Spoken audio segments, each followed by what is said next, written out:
नमस्कार, छत्तीसगढ़ कौशल्य भूमि में स्वागत है आपका। मैं हूं आपके साथ प्रियंका मिश्रा। बुलेटिन की करेंगे शुरुआत। मुख्यमंत्री विष्णुदेव साय एक्शन मोड में हैं। एक तरफ जहां वो प्रदेश के अलग अलग हिस्सों में जाकर विकास कार्यों की सौगात दे रहे हैं, तो वहीं दूसरी तरफ विभागों की समीक्षा बैठक कर योजनाओं की खुद मॉनिटरिंग भी की जा रही है। मुख्यमंत्री विष्णुदेव साय ने महानदी भवन मंत्रालय में विभागों की बैठक ली, योजनाओं की प्रगति की समीक्षा की, साथ ही योजनाओं की प्रगति की जानकारी भी ली। मुख्यमंत्री ने बैठक के दौरान अधिकारियों को दो टूक निर्देश दिया है कि जनता से जुड़े कार्यों में लापरवाही बर्दाश्त नहीं की जाएगी। उन्होंने अधिकारियों को तय समय सीमा में काम पूरा करने के निर्देश भी दिए।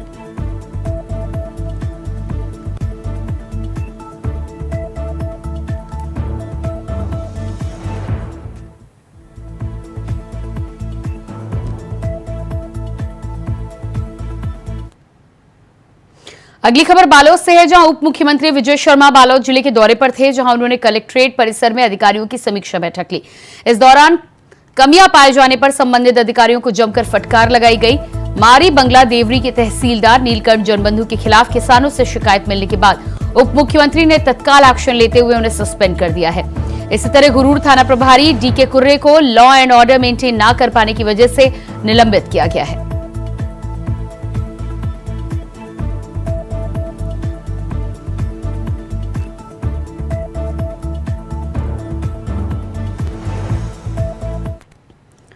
उप मुख्यमंत्री अरुण साव गरियाबंद जिले के ग्राम कोपरा में नगर पंचायत का दर्जा मिलने के बाद संचालन समिति के गठन के मौके पर आयोजित अभिनंदन समारोह में मुख्य अतिथि के रूप में शामिल हुए। उन्होंने समारोह में जिले के 21 गांवों में 5 करोड़ 36 लाख रुपए की लागत से बने 200 मीट्रिक टन गोदाउन सह कार्यालय भवनों का लोकार्पण किया। उन्होंने नवगठित कोपरा नगर पंचायत के विकास के लिए 50 लाख रुपए और राजिम नगर के विकास के लिए 2 करोड़ रुपए देने की घोषणा की है।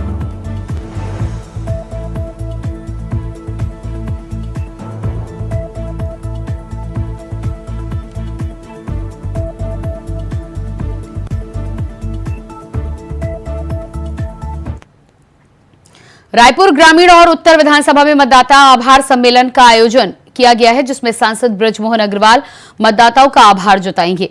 आपको बता दें कि पाटीदार भवन में कार्यक्रम होगा, तो वहीं एकात्म परिसर रायपुर उत्तर विधानसभा में भी कार्यक्रम किया जाएगा।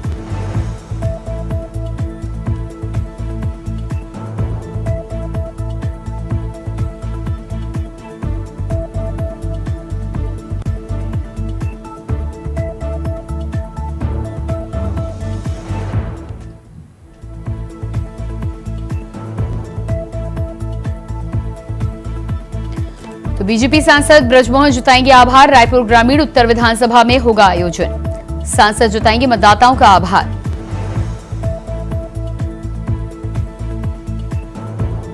लगातार मतदाताओं की अग्नि परीक्षा में खरा उतरने के बाद जिस तरह से बृजमोहन अग्रवाल को मतदाताओं ने जिताकर संसद भेजा है, ऐसे में बीजेपी सांसद बृजमोहन अग्रवाल जनता का आभार जताएंगे। विशेष कार्यक्रम का आयोजन किया गया है। रायपुर ग्रामीण उत्तर विधानसभा में होगा कार्यक्रम का आयोजन।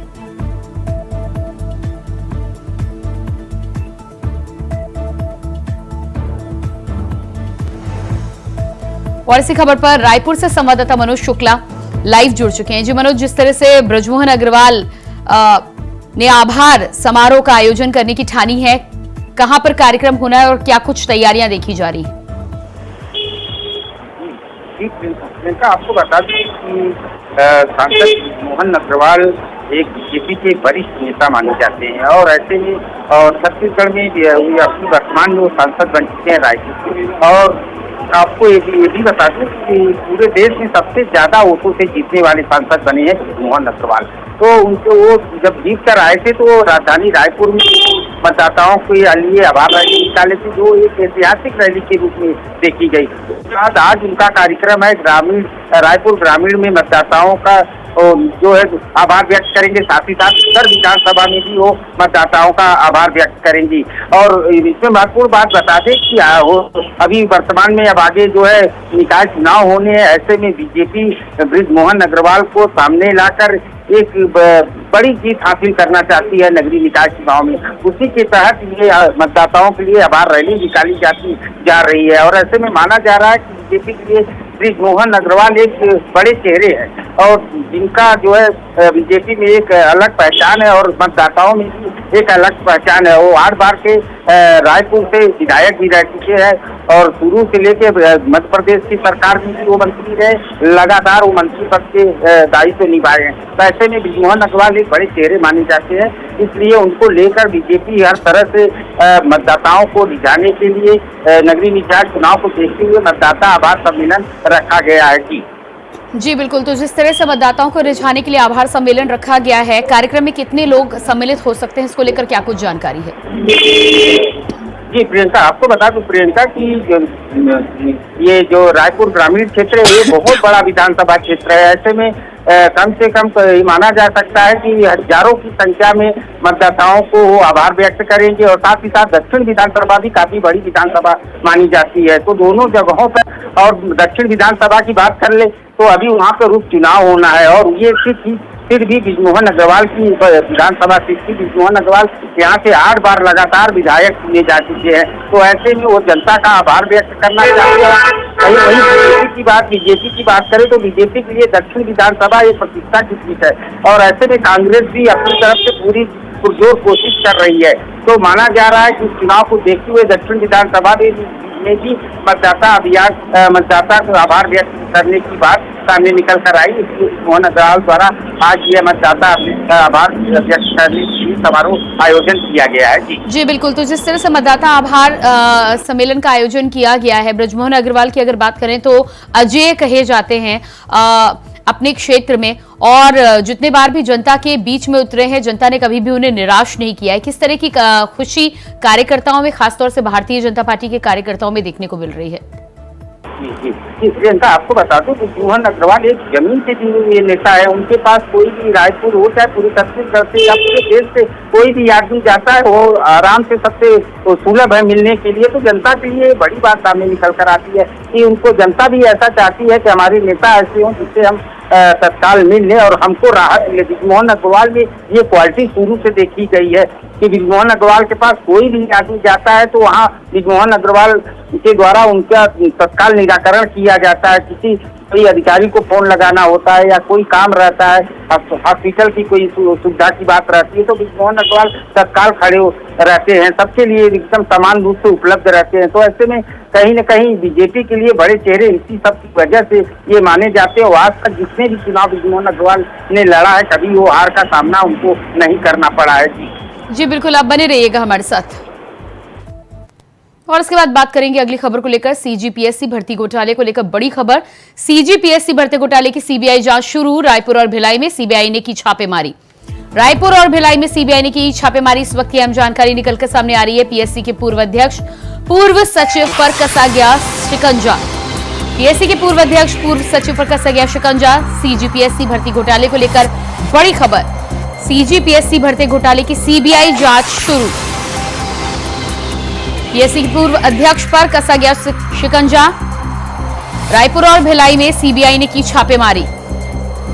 तो रायपुर और भिलाई में सीबीआई की छापेमारी के साथ ही साथ सीबीआई जांच की शुरुआत हो चुकी है। पीएससी के पूर्व अध्यक्ष, पूर्व सचिव पर कसा शिकंजा।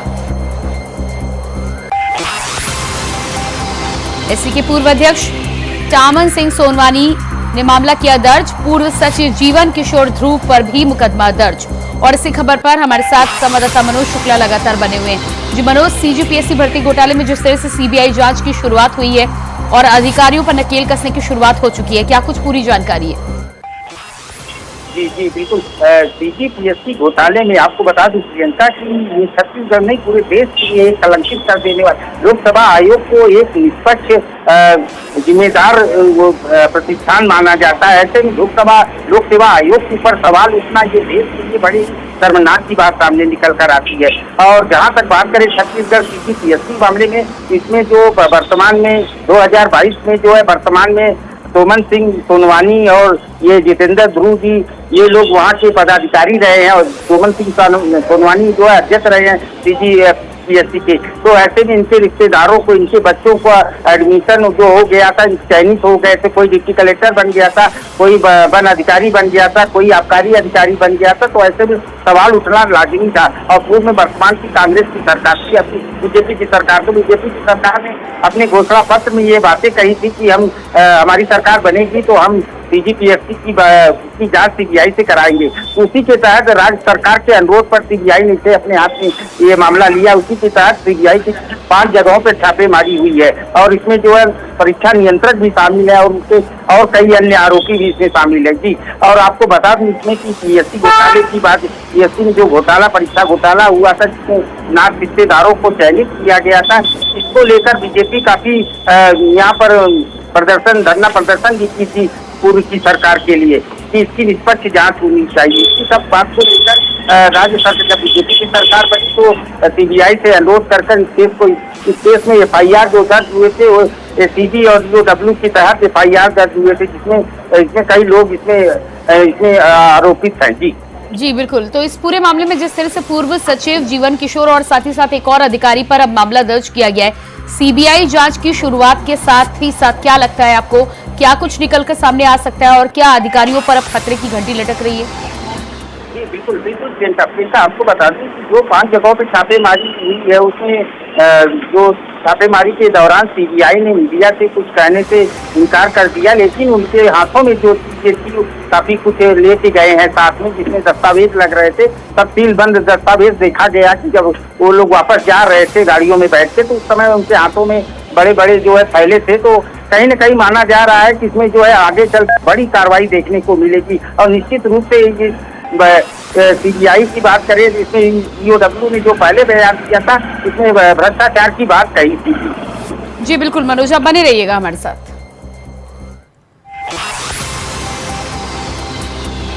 तो सीजीपीएससी भर्ती घोटाले में सीबीआई की जांच की शुरुआत हो चुकी है। 2 अधिकारियों के साथ ही साथ सीबीआई की जांच अब आगे जैसे जैसे बढ़ेगी, देखना ही होगा कि इस पूरे मामले में कितने और लोग, कितने अधिकारी गिरफ्त में आते हैं। पीएससी के पूर्व अध्यक्ष पर कसा गया शिकंजा।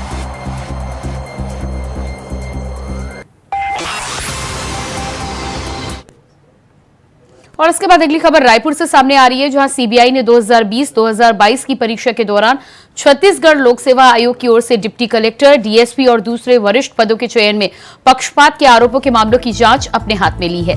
सीबीआई ने सीजीपीएससी के तत्कालीन अध्यक्ष और सचिव के आवासीय परिसरों में तलाशी ली है। इसके अलावा रायपुर और भिलाई में परीक्षा नियंत्रक के परिसरों पर भी तलाशी ली जा रही है।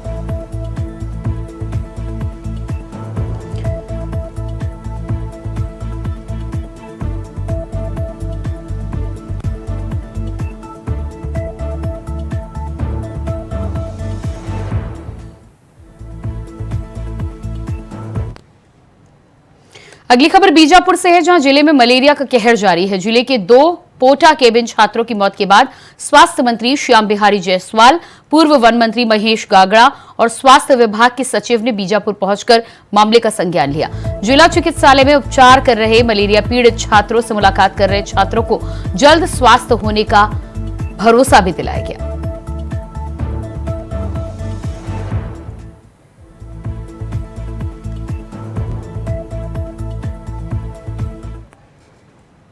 खबर पंखाजोर से है, जहां आवासीय छात्रावास में नाबालिग छात्रा के गर्भवती होने का मामले में कांग्रेस ने 6 सदस्यीय जांच समिति का गठन किया है। जांच कमेटी की संयोजक पूर्व मंत्री अनिला भेड़िया बनाई गई हैं। जांच कमेटी में कई विधायक शामिल किए गए हैं।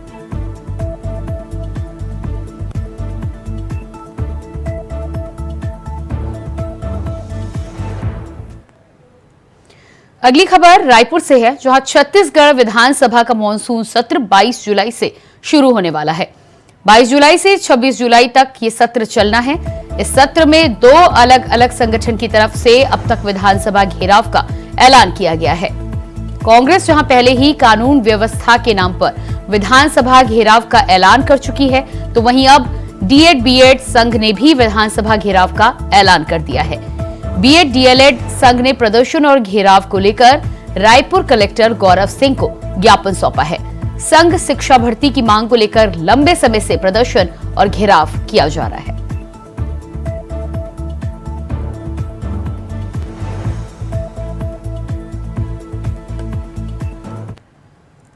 खबर सूरजपुर से है, जहां जिले के बीजेपी अल्पसंख्यक मोर्चा के प्रदेश कार्यकारिणी सदस्य इरफान अंसारी इन दिनों ग्रामीण छात्रों को स्कूलों में बेहतर शिक्षा के लिए कई पहल करते हुए नजर आ रहे हैं। ऐसे में शासकीय पूर्व माध्यमिक स्कूल गांगीकोट को पूरी तरह से डिजिटल शिक्षा की गुणवत्ता युक्त स्कूल बनाने में सहयोग करते नजर आए। देखिए, यहाँ पे जो स्मार्ट टीवी का स्मार्ट क्लास का स्टार्टअप हुआ है, वो माननीय प्रधानमंत्री नरेंद्र मोदी जी का पहल है। वो चाहते हैं कि पूरा हिंदुस्तान डिजिटल इंडिया हो, स्मार्ट क्लासेस हो और डिजिटल क्लासेस हो।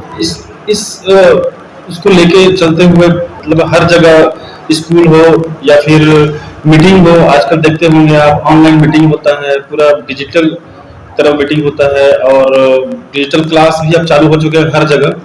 तो मैंने अपने सहयोगी जो मेरे साथ में रहते हैं मंसूर अंसारी, वो मुझे बताया कि भैया वो फ़ोन किए थे आज़ाद अंसारी जी, जो गांगीकोट स्कूल पूर्व माध्यमिक शाला स्कूल में फ़ोन किए थे। मैं बोला क्या बात हुआ, तो बोलते कि वहाँ पे स्मार्ट क्लास की ज़रूरत है और टीवी की ज़रूरत है। तो मैं बोला बच्चों की भविष्य का सवाल है, आप एक काम करो, उसको डन करो, एक दिन में ही उसको लगवा दो, इंस्टॉल करा दो। तो मैंने बिना देर किए इस काम को किया और बच्चों का भविष्य का आगे का क्या आगे तय करेंगे बच्चे अपना भविष्य इस स्मार्ट क्लास के जरिए। कि पहले जो पढ़ाई करते थे किताबों के माध्यम से, टीचर या मैडम इशारों पढ़ाते थे कि तारामंडल कहाँ है, सौर मंडल कहाँ है, अब लाइव देखेंगे अपने टीवी में और वो समझेंगे। इनको पढ़ाई करने में बहुत ही आसानी होगी और तेजी से अपना पढ़ाई को आगे बढ़ाएंगे।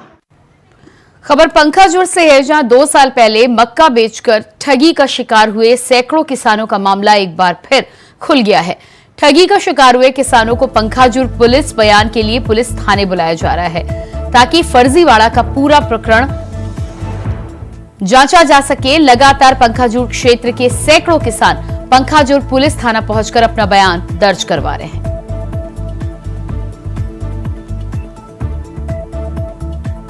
दिया हम उसका पैसा नहीं मिला कर, लेकिन बुलाया था, मैं 70 क्विंटल मक्का दिया था।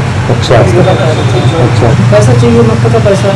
हम लोग किसान गरीब आदमी हैं, पैसा तो चाहिए हम लोग। आज पुलिस प्रशासन ने हम लोग को आश्वासन दिया था कि मक्का का पैसा मिल जाएगा आप लोगों को। 2 साल से अभी तक घुमा रहा है, पैसा नहीं मिला। इसी के बारे में हम लोग थाना में विकास मंडल है, मैं 75 का हूँ। आप आए हो क्या मतलब? ये सुमन टेटास को मैं भुट्टा बेचा था 2 साल पहले, तो वो भुट्टा का पैसा नहीं मिला, वो लेके भाग गया था।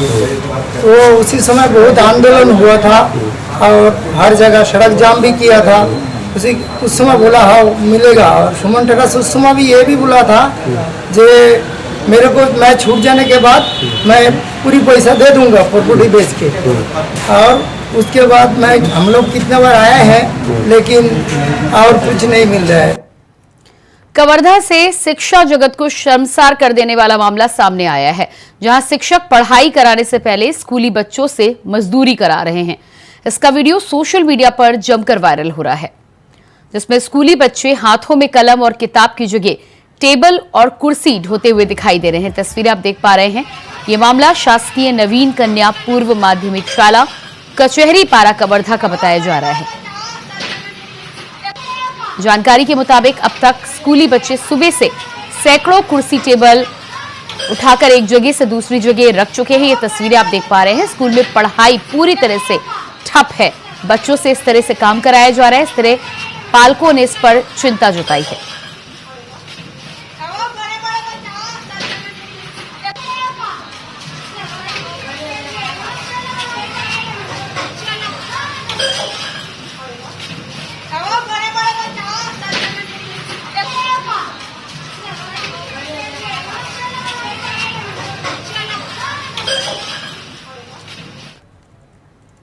और इसके बाद कांकेर से बड़ी खबर सामने आ रही है। आकाशीय बिजली गिरने से किसान की मौत, खेत में काम करते हुए हुई दर्दनाक मौत। किसान की मौत से क्षेत्र में दहशत का माहौल।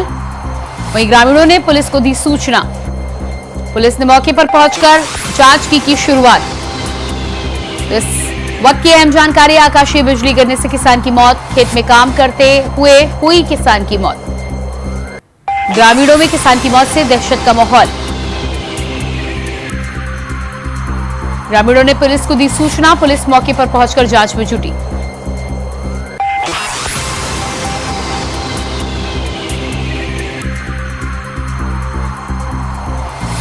तो कांकेर में आकाशीय बिजली गिरने से किसान की मौत का मामला सामने आया है, जिसमें दहशत के माहौल में आकर ग्रामीणों ने पुलिस को इस घटना की सूचना दी है, जिसके बाद पुलिस ने आकर जांच की शुरुआत की है। शव को अपने कब्जे में ले लिया गया है।